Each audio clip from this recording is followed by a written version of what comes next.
Section 1. You will hear a man, Martin Hill, phoning an estate agent in order to find some accommodation. First, you have some time to look at questions 1 to 3.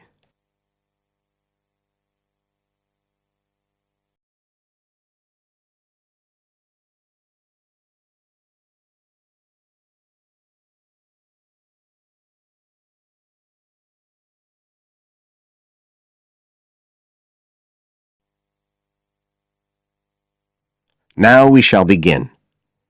You should answer the questions as you listen, because you will not hear the recording a second time. Listen carefully and answer questions 1 to 3.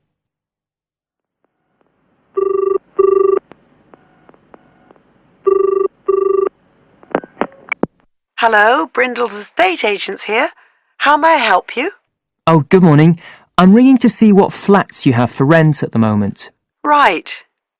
Can I start by just taking your name, Mr. Hill. Martin Hill. Right. And are you looking for a flat for yourself or, a family, perhaps? Well, it's for 3 of us, myself and 2 friends. We're going to share together. I see. What about employment? Are you all students? Oh no, we've all got full-time jobs. 2 of us work in the central bank, that's Chris and me, and Phil, that's the other one, is working for Hallam Cars, you know, at the factory about 2 miles out of town. I'll put you down as young professionals then. And I suppose you'll be looking for somewhere with 3 bedrooms? Yeah, at least 3. But actually, we'd rather have a 4th room as well, if we can afford it. For friends staying over and stuff. Is that with a living room to share, plus kitchen and bathroom? Yeah, that sounds good.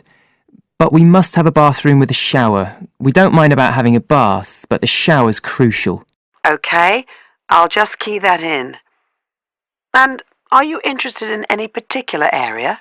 Well, the city centre would be good for me and Chris, so that's our first preference. But we'd consider anything in the west suburbs as well, really.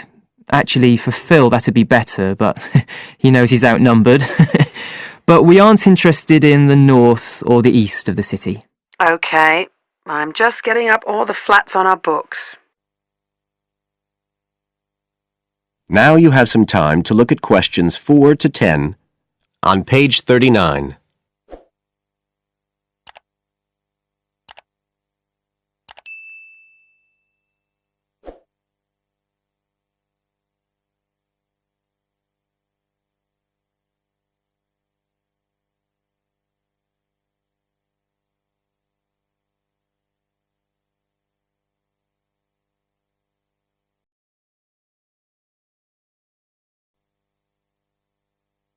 Now listen and answer questions 4 to 10. Just looking at this list here, I'm afraid there are only 2 that might interest you. Do you want the details? OK, let me just grab a pen and some paper. Fire away. This first one I'm looking at is in Bridge Street and very close to the bus station. It's not often that flats in that area come up for rent.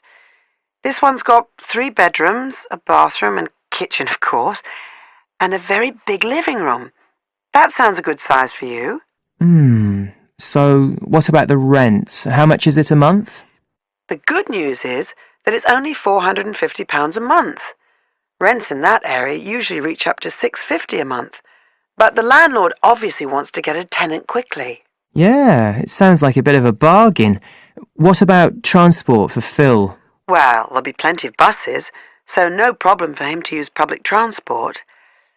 But unfortunately there isn't a shower in the flat, and that location is likely to be noisy, of course. OK, what about the other place? Let's see. Oh, yes. Well, this one is in a really nice location, on Hills Avenue. I'm sure you know it. This looks like something a bit special. It's got 4 big bedrooms and, there's a big living room. And, oh, this'll be good for you, a dining room. It sounds enormous, doesn't it? Yeah, it sounds great. That whole area is being developed, and the flat's very modern, which I'm sure you'll like. It's got good facilities, including your shower, And of course it's going to be quiet, especially compared with the other place. Better and better. But I'll bet it's expensive, especially if it's in that trendy area beside the park. I'm afraid so. They're asking £800 a month for it. Whoa! It sounds a lot more than we can afford. Well, maybe you could get somebody else to move in too. I'll tell you what. Give me your address and I can send you all the details and photos, and you can see whether these two are worth a visit. Thanks, that would be really helpful. My address is flat 5. That is the end of Section 1. You now have half a minute to check your answers.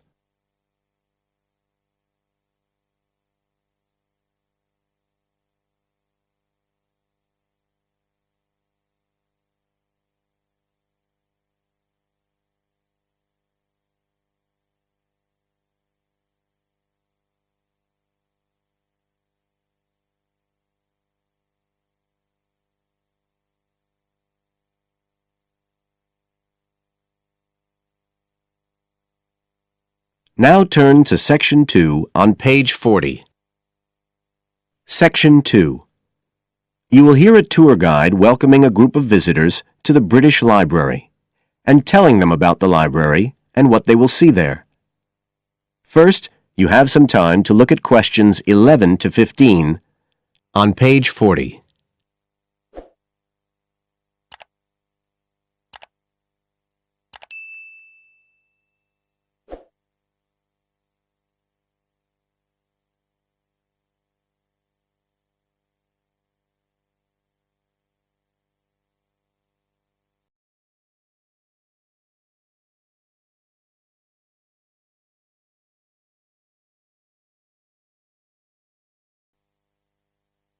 Now listen carefully and answer questions 11 to 15. Good afternoon, ladies and gentlemen, and welcome to your very own tour of the British Library on this lovely afternoon. My name is Tony Walters, and I'm your guide for today. Could I please see your tickets for the guided tour? I'd also like to remind you that any tickets bought today do not include a visit to the reading rooms. I'm afraid we don't do visits on Fridays, or any weekday during working hours, so as not to disturb the readers. But if you do want to see those rooms, the only day there are tours is on Sundays. So, I don't want anyone to be disappointed about that today. OK? Thank you. Right, we'll start with a brief introduction. As many of you know, this is the United Kingdom's National Library, and you can see that this is a magnificent modern building. It was first designed by Sir Colin St. John Wilson in 1977, and inaugurated by Her Majesty the Queen more than 20 years later in 1998.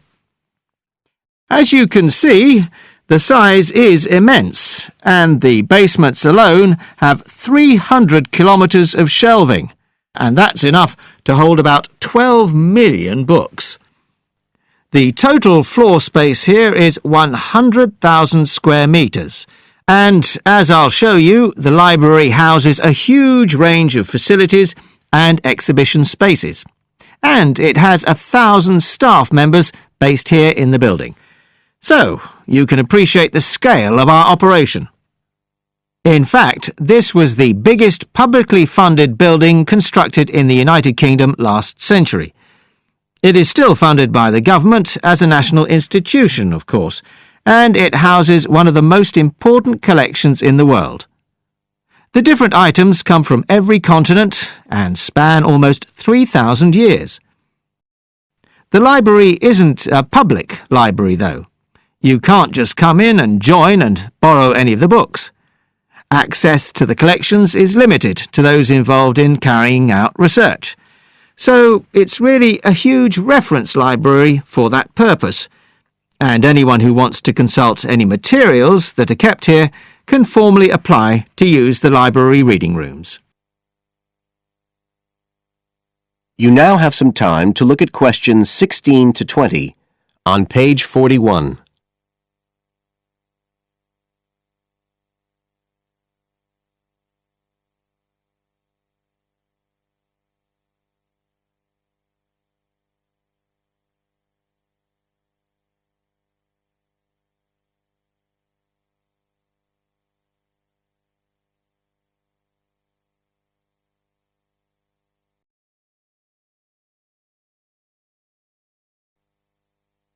Now listen and answer questions 16 to 20. Right, well, here we are, standing at the meeting point on the lower ground floor, just to the right of the main entrance. I've given you all a plan of the building so that we can orientate ourselves and get an idea of where we'll be going. Now, outside the main entrance, you'll see the wide piazza with the stunning sculpture of Newton. The sculptor was Paolozzi, but it's based on the famous image by William Blake, and it's definitely worth a closer look.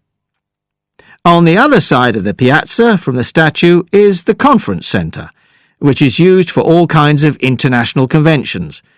We'll take a quick look inside at the end of our tour.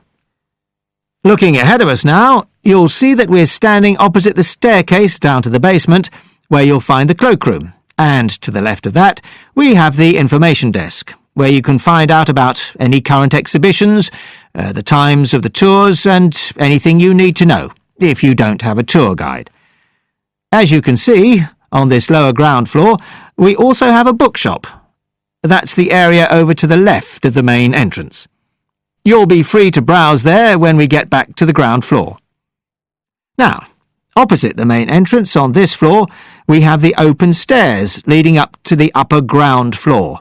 And at the top of them, in the middle of the upper ground floor, you can see a kind of glass-sided tower that rises all the way up through the ceiling and up to the first floor. This is called the King's Library. It's really the heart of the building. It was built to house the collection that was presented to the nation in 1823 by the King. You can see it from every floor above ground. When we go up there, you'll find the library's treasures gallery on the left. Can you find it on your plan? That's the exciting one. So we'll be visiting that first, but we'll also take a look at the stamp display situated behind it on the way to the cafe. A lot of people miss that. The cafeteria runs along the back of the floor, and in the right-hand corner, you'll find the lifts and toilets. Always good to locate them. The other main area on that floor is the public access catalogue section, and I'll show you how that operates when we get up there. That is the end of Section 2. You now have half a minute to check your answers.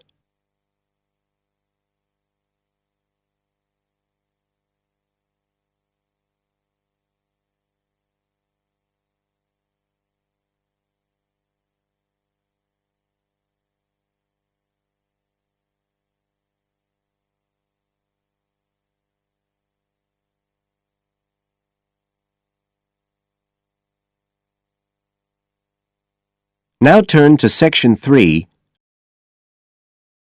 Section 3. You will hear a conversation between a student, Dave, and his tutor about a project that Dave has done about work placements. First, you have some time to look at questions 21 to 25 on page 42.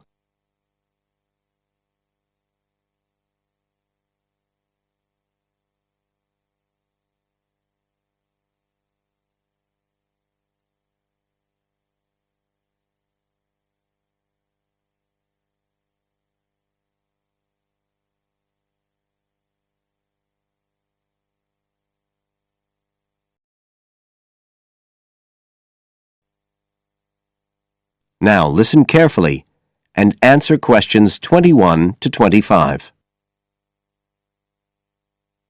Good afternoon, Dave. Come on in and take a seat. Hi, Dr. Green. Thanks. Oh, hang on a minute. I'll just find the first draft of your project paper, and we can have a look at it together. Now, yours is the one on work placement, isn't it? Yeah, that's right. So what made you choose that for your project? Well, I suppose it was because sending students off to various companies for work experience seems to be such a typical part of educational courses these days. I mean, even school kids get to do it. But I felt everyone just kind of assumes it's a good thing. And I guess I wanted to find out if that's the case. But you don't look at schools or colleges, right? You've stuck to university placement schemes. Yeah, well, I quickly found that I had to limit my research. Otherwise, the area was just too big. Do you think that was okay? I think it's very sensible, especially as the objectives might be very different. So how many schemes did you look at? Well, I sent out about 150 questionnaires altogether. 50 of each to university authorities, students and companies. And I got responses from 15 educational institutions and 30 students in 11 individual companies. Great. That sounds like a good sample. And who did you send your company questionnaires to? Well, the idea was to have them done by the students' line managers. But sometimes they were filled in by the human resources manager or even the owner of the company. Right. I didn't find a full list anywhere, so I think it's very important to provide that, really. You can put it as an appendix at the back. Right. I've got a record of all the respondents, so that'll be easy. I hope other things were okay. I mean, I've already put such a lot of work into this project, identifying the companies and so on. Oh, I can tell. I think you've done a good job overall. You now have some time to look at questions 26 to 30 on page 43.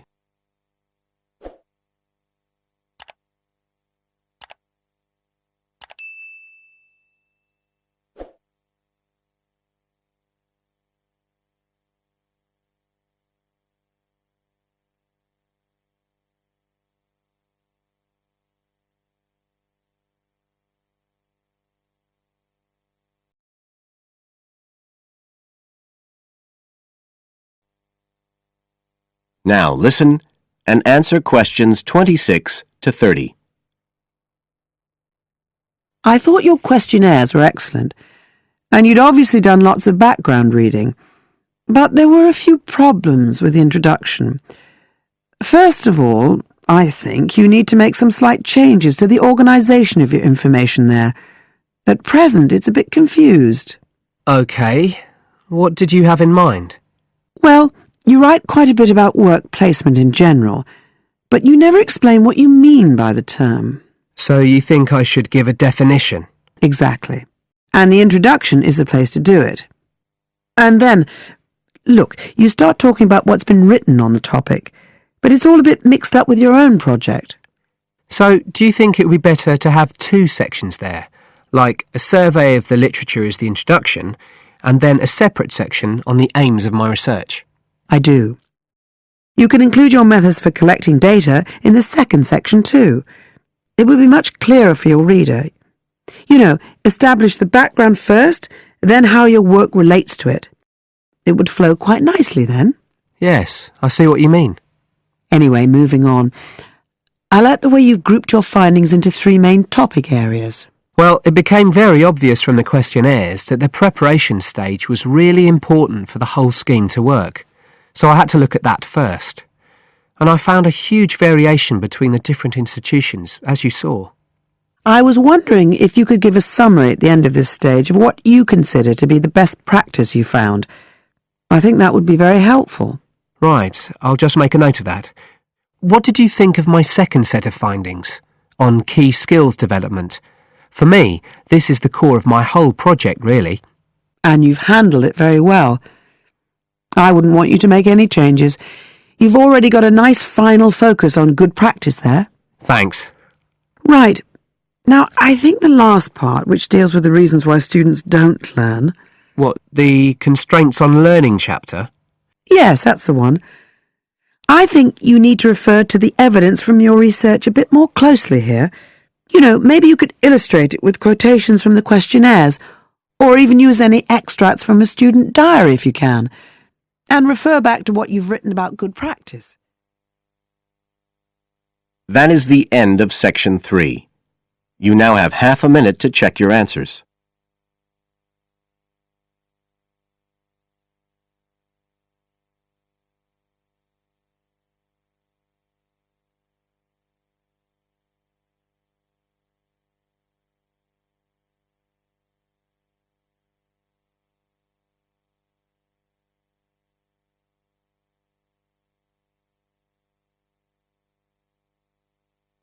Now turn to section 4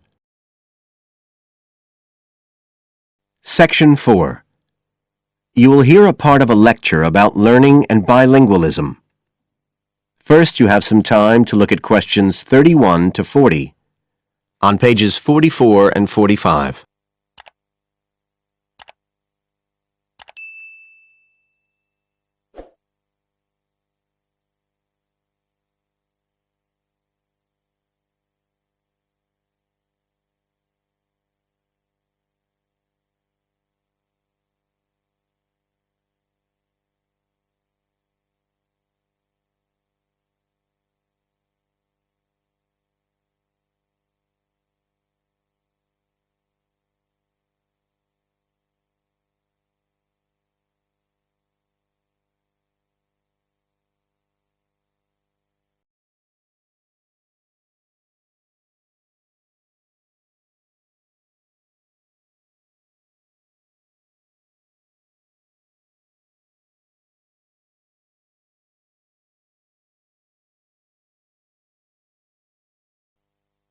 Now listen carefully and answer questions 31 to 40.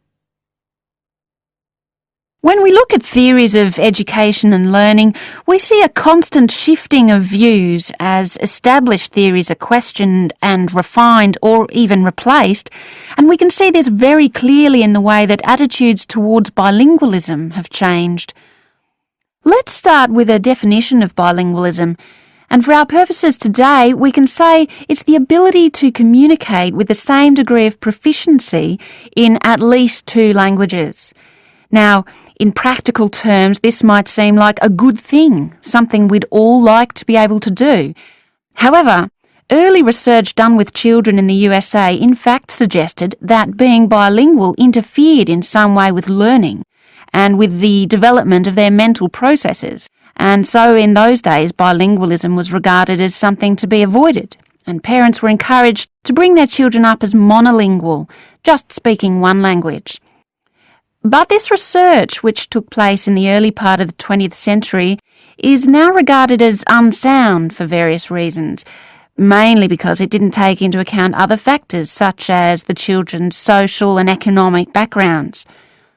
Now, in our last lecture, we were looking at some of the research that's been done into the way children learn, into their cognitive development, and in fact we believe now that the relationship between bilingualism and cognitive development is actually a positive one.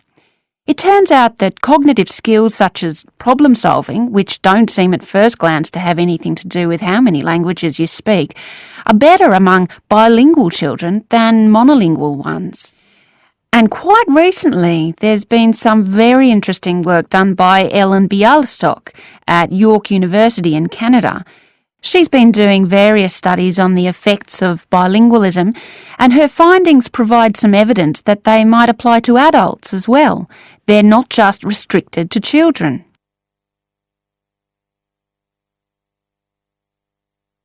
So how do you go about investigating something like this? Well, Dr. Bialystok used groups of monolingual and bilingual subjects aged from 30 right up to 88. For one experiment, she used a computer program which displayed either a red or a blue square on the screen. The coloured square could come up on either the left-hand or the right-hand side of the screen. If the square was blue, the subject had to press the left Shift key on the keyboard, and if the square was red, they had to press the right Shift key. So they didn't have to react at all to the actual position of the square on the screen, just to the colour they saw. And she measured the subject's reaction times by recording how long it took them to press the Shift key and how often they got it right. What she was particularly interested in was whether it took the subject longer to react when a square lit up on one side of the screen, say the left, and the subject had to press the Shift key on the right-hand side. She'd expected that it would take more processing time than if a square lit up on the left and the candidates had to press a left key. This was because of a phenomenon known as the Simon effect, where basically the brain gets a bit confused because of conflicting demands being made on it. In this case, seeing something on the right and having to react on the left. And this causes a person's reaction times to slow down. The results of the experiment showed that the bilingual subjects responded more quickly than the monolingual ones. That was true both when the squares were on the correct side of the screen, so to speak, and even more so when they were not. So, bilingual people were better able to deal with the Simon effect than the monolingual ones. So, what's the explanation for this? Well, the result of the experiment suggests that bilingual people are better at ignoring information which is irrelevant to the task in hand and just concentrating on what's important. One suggestion given by Dr. Bialystok was that it might be because someone who speaks two languages can suppress the activity of parts of the brain when it isn't needed. In particular, the part that processes whichever language isn't being used at that particular time. Well, she then went on to investigate that with a second experiment. But again, the bilingual group performed better. And what was particularly interesting, and this is, I think, why the experiments have received so much publicity, is that in all cases, the performance gap between monolinguals and bilinguals actually increased with age, which suggests that bilingualism protects the mind against decline. So, in some way, the lifelong experience of managing two languages may prevent some of the negative effects of ageing. So that's a very different story from the early research. So what are the implications of this for education? That is the end of Section 4. You now have half a minute to check your answers.